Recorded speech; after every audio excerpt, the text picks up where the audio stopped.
work here. Mort. It's a mess right now. Okay, now, do you want, okay, now this is your, for some people who might not know, who might not see this, Mort's a tattoo artist. He's been doing tattoos and piercings for many years. Since 1989. Since 1989. This is not one of my paintings, but everything else in the room is. Okay. Except for this one also. A friend of mine's wife did this one for me. Oh, this one, okay, this is, I figure your wife did this for you. I'm worried about messing with the cord because of the band's playing. Okay. So, you designed this picture, you painted this yourself? Yes, that was my 5th oil painting. Your 5th oil painting? Yes. Now we got you interested in the stuff. Come on through. Got the cord. We're going to sneak up fast. Okay. The guitar that Gerald Garrett was playing was one of my guitars that I did a custom paint job on. This is another one. Okay. Mort. Good job, Mort. This is another one. Oh, you did paint on that too? Yes. Looks nice. Looks very nice. And then I want to show this. this painting here's one of mine. That's one of yours. Now, how long does it take?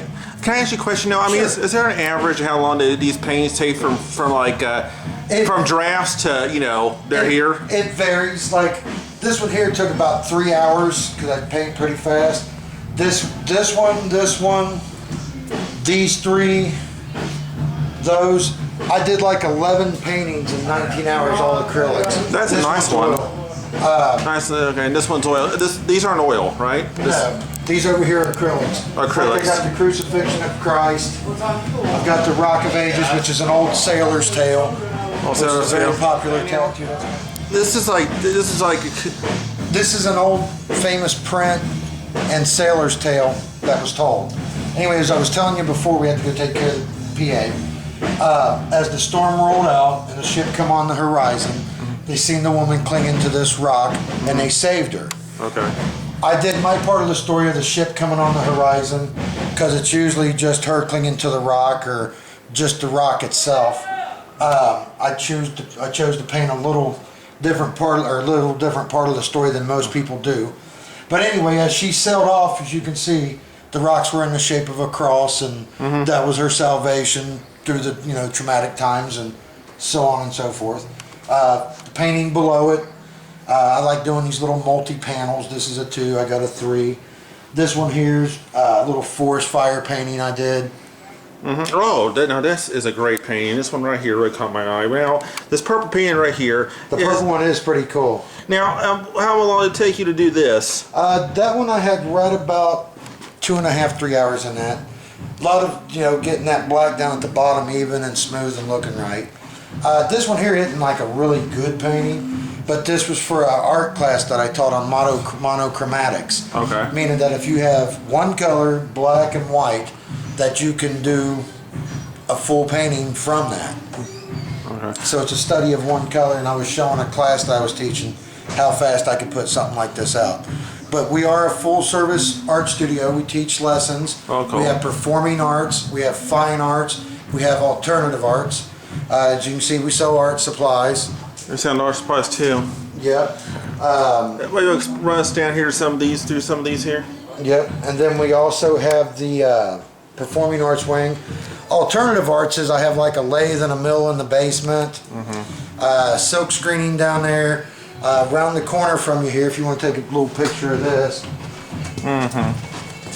This is my fly tying station. That's your fly tie station? Yep, for fishing. Explain to me what. Explain. You're over my head a little bit. You'd take a hook and you put it in this vise and you lock it down. Okay. After you lock it down, you take your thread tool and you start putting thread on, so on and so forth. And then I have all these other things like hackle and fur and deer skin and squirrel tail and these little rubber pieces, and I got these little plastic eyeballs. I do a ladybug out of these that the bluegill just smoke.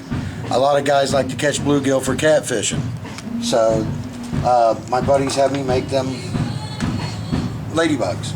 Now, I just want to talk to you about something. Now, you have a lot of nice art there, particularly some of the ones on the side, the pictures on the side, which y'all just seen. Thank you. Are they good training for you when you do tattoos? Actually, yeah. I do a lot of landscapes and my tattooing. Sorry about the sweat in here. It's hot. I do a lot of landscaping in my tattoo work. Hi, what's your name? Danny Von D. Daniel what? Danny Von D. Danny Von D. Yes. And what kind of tattoos you got there? I have my Crusader. And I got my Spartan. Mort did Remember the these. song Morton did from these. Saxon Crusader? And I got Mjolnir. That's Thor's hammer right there. Thor's hammer right there? Yes. And then I got, you got your, so you got horns up. And then I got my, It is. Let the high praises of God be in their mouth and a two-edged sword in their hand. Is that like a thing from the Bible or something? yes it is. Okay, that's what I thought. So you kill for your God. And what about your hairstyle? How'd you decide on the hairstyle there? I've had this hairstyle for about 10 years. I don't know. I shaved my head before most bitches around shave their head. I shaved it for a Slayer concert years ago. I like ladies with hair better. Yeah? Yeah. But you know what? My hair's pretty hot, so. Yeah. It's a nice hair. It's cool. It's a cool hairstyle. It's a cool hairstyle. I like Yeah, it. it's different. There's a girl that was here before that had her whole back of her head shaved. It was pretty dope. She had the same shirt on as me, too. It was weird. Shaved shirt. Yeah, it was weird. It was weird. What did Yeah. you put this on? YouTube. Oh, okay. All right. Yeah, because we're getting famous on YouTube, too, so. Yeah, that's cool. Definitely. I'm Necrolicious online, so. YouTube and what else? Oh, you're Necrolicious. How old are you? I am old as fuck. How old? Can't guess. Throw a number out there. That shit ain't as old as I am. Throw a number out there. Mid-20s? Nope, go higher. Late 20s? Nope, go higher. Mid-30s? Let's go late 30s. Really? I'll be 37 in July. Oh my God, you look real good. Thank you. I got Look a very good. 14-year-old kid over there. That's, A 14-year-old kid. yes, with cool hair too. You haven't talked to the board. He invited me up here to to interview him. I was wondering. Okay, now, where did most of your tattoos? Morton and the employees at Morton's Tattoo Club, yes, did most of my work. Okay, cool. Now, we'll show off these here. Now, you said this is like a Pink Panther, Pink Panther. okay, and he's leaning against the pole.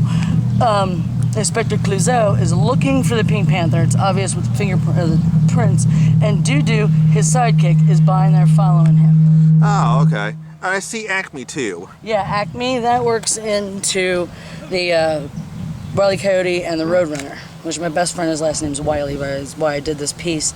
And then everything, was blowing up in the background. All the Acme, he's getting ready to get an anvil dropped on him. Yeah, because he was always, It's a major Wile E. calamity. Coyote was always falling off the cliff. Or getting blown up by one of his own gadgets, And he never get a hold of the Roadrunner. It was just like, it was fall off the cliff or got hit or something, or Right. It's amazing. So he's smiling because he sees the dude's getting ready to get what's coming. Yeah, get what's coming He's to all him. smug because I got you. He don't see nothing going on back here. you Yeah. know? So that's kind of like the joke behind all that. He's wild, like he's caught up with it. You said you were doing this for 25 years. Now, The tattooing I have, yes. now the artwork, the tattooing, was that kind of like an inspiration?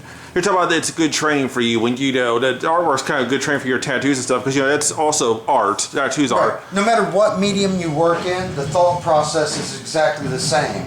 It varies on technique from medium to medium, but the same exact principles apply. Like if I was going to do a portrait of you, whether I was drawing it, painting it, if I was sculpting a bust of you, or whatever. Even back in school, when you drew the circle and the teacher had you try to shade it to look 3D, Yeah. and turn it from a circle to a sphere. The thought process and the same techniques and rules apply. It's no different. And once you learn those principles, I have what I call an art trifecta class that I teach. The first thing we cover is the introduction to art. I teach the students in that class how to think about doing art and how you have to do it. There's a few basic principles like light is light, next to dark is dark. That's one of the things I teach them. The second part of the course, and it's like a 6-hour class, the second part is the color wheel. Understanding color and how to use complementary colors to grade one another, etc., are all a big part of doing artwork. Last but not least, I do a 2-point perspective class. The 2-point perspective class teaches the students how to take the stuff that I've taught them in the first two and use them in an applicable situation of understanding that the further away it is, the smaller it gets. The closer it is, the larger it is. Yeah, right. And you know, it's to teach them how to keep that consistent depth when they're doing things or Now- doing artwork. Now, you got into tattooing for 25, you've been tattooing for 25 years. What ever got you really interested in tattoos? Were you something that you've always been kind of fascinated I was by at as a kid? field meet, had my Harley there, doing the dirt drags, the slow race, the bucket race, the weenie bite, where they got a hot dog hanging on the string and your passenger has to bite the hot dog off the string. A buddy of mine named Kelly Mearns seen me do some drawing. He kept telling me, man, you need a tattoo, you need a tattoo. I had a girl, cousin named Sharon Nelson, or we called her Sharon K. Me and her was drawing the picture together. And my buddy stayed on me, and he made me a homemade tattoo machine and told me if I ever wanted to try it out to use it on him. So some time went by, decided I would try it. I used a homemade machine for a few weeks, knew that wasn't the way to go. Stopped for a second, started amassing my money up, bought me real equipment, real power supply, real pigments, etc., and taught myself how to tattoo. Did my very first tattoo professionally, October 17th, 1989. October 17, 1999, your first pressure So this October will be 25 years in the tattoo business. So where was this? Where was this first tattoo in 1999? Do you remember? The tattoo club started 2 streets over on Dayton Street. I bought a 3-story Victorian, and I ran the shop out of the first floor and the second floor. Didn't know much about business back then, but ended up getting a little trouble with the city because I was generating too much traffic to a residence. So I bought this building here, and Tattoo Club moved here for about 3 or 4 years. After that, I bought the old Jim Subway, which was a restaurant that everybody ate at, and that's where Tattoo Club, or Morton's Tattoo Club, is now. Been there since 2000. Oh, okay. Was this kind of like when you decided to go into tattooing? Was this kind of like a I don't know, controversial thing? Because that's kind of tattooing is kind of a taboo kind of subject. Some people argue whether it's safe or not or whatever. Not really. It wasn't at the time. You remember, it was 1989. It wasn't in the mainstream like it was. I seen my girl cousin go to these field meets, and she made plenty of money tattooing. And I had a cool Harley, and I wanted cooler things for it, and I wanted to be able to have the money to go to the bike meets and, you know, buy all the stuff for my Harley I wanted in my car and all that. And I could make more money tattooing than working at a regular job. So as time went on, it just became a profession for me. When you do tattoos, I mean, is there like a number one request people have? I mean, is there like a certain thing? I've heard people getting dragons, people getting tattoo hearts of their mom, saying it says mom on it. It's not that what's like the most... there's not an all-time champion per se, but it comes and goes in spurts, like nautical stars, koi fish, writing, the Rock of Ages tattoo, you know, it comes and goes out of style. It's whatever's happy in them, or whatever the trend is. I was wondering, so how did you get this benefit? How does benefit come to you? I know you're a pretty well-known person here in Hamilton. Well, my North End Artworks was my 20th anniversary present to myself, my art studio here. And it's semi-private, meaning that you can only come here by event, invitation, or reservation. We offer family art nights. We offer art classes. We have the pumpkin patch and the corn maze outside. So what's your how does the event come to you? The girl, this guy, this kid with run cancer. a whole building like this, the ideal behind keeping it semi-private is I wanted a place for my personal outlet, other artwork that I do, other mediums I wanted to try. You can't do it at the tattoo shop. You know, we mess with blood. We can't be putting things in the air. You know, it's a sanitation thing. So this was my 20th anniversary present for tattooing to myself. And after a few months of it, I was saying, God, you know, I'm having to pay utilities, I'm having to pay rent, not rent because I own the building, but I'm having to pay utilities, I'm having to pay property taxes, etc. And I had to come up with an ideal to where I could make a little money to keep the doors open and, you know, to keep it running for me. Well, how about this kid with cancer? This kid here with cancer that this is benefits for. So they give $1, whatever. How does it's not actually a benefit. That was all last second. I do this for the North End here. I have my tattoo shop here. I made a lot of money when I was here. I'm giving back to the community. It's not like it used to be.